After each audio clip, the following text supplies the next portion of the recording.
இறங்கினாலே ரத்து செய் nursing officer பெயரினை மாற்றிக்கொடு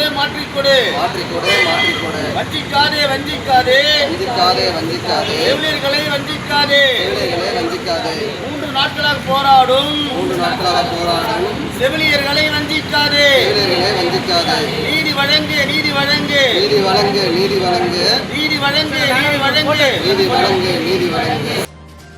Villupuram அரசு மருத்துவமனையில் செவிலியர்களின் பணி சார்ந்த கோரிக்கைகளை வலியுறுத்தி தமிழ்நாடு அரசு செவிலியர்கள் சங்கத்தினர் தொடர் கவன ஈர்ப்பு போராட்டத்தில் ஈடுபட்டனர்.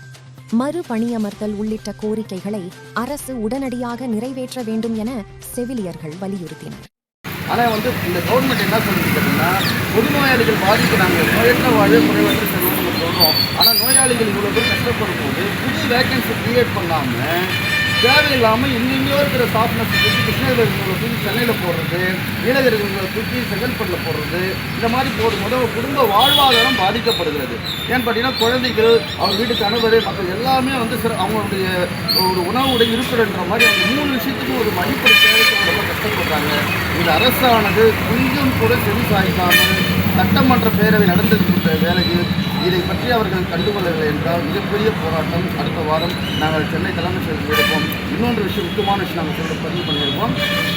எங்கள் சங்கத்தோடு சேர்ந்து, செவிலியர் சங்கத்தோடு சேர்ந்து பல்நோக்கு மருத்துவ பணியாளர்கள் கடந்த 13 வருடமாக பார்த்தீங்கன்னா முறைப்படி அவங்களுக்கு கலெக்டர் ஆஃபீஸ் மூலமாக போயிட்டு ஜேடி ஆர்டர் கொடுத்துருக்குறாங்க 362 பேருக்கு. அவங்கள இன்ன வரைக்கும் ரெகுலர் பண்ணாமல் இதில் பார்த்தீங்கன்னா எல்லாம் குறைந்தபட்சம் 50 வயசுக்கு மேலே இருக்கிறாங்க. இந்த 50 வயசுக்கு மேலே இருக்கிறவங்களாம் அந்த வாழ்வாது இதுக்கப்புறம் அவங்க சர்வீஸே 8 வருஷம் தான் இருக்குது. இந்த சங்கமானது எங்களுக்கு ஆதரவு கொடுக்கும்போது மேலும் மேலும் மருத்துவத்துறைக்கு அடிக்கடிக்கான பிரச்சனைகளை உருவாக்குவது நாங்கள் அல்ல, அரசு மட்டும்தான். எனவே அவர்களையும் சற்று தயவு செய்து கொஞ்சம் கண்காணித்து அவர்களை பணி நிரந்தரம் செய்வதற்கு இந்த சங்கமானது இந்த பேட்டி மூலமாக ஒரு கோரிக்கை நாங்கள் வைக்கின்றோம்.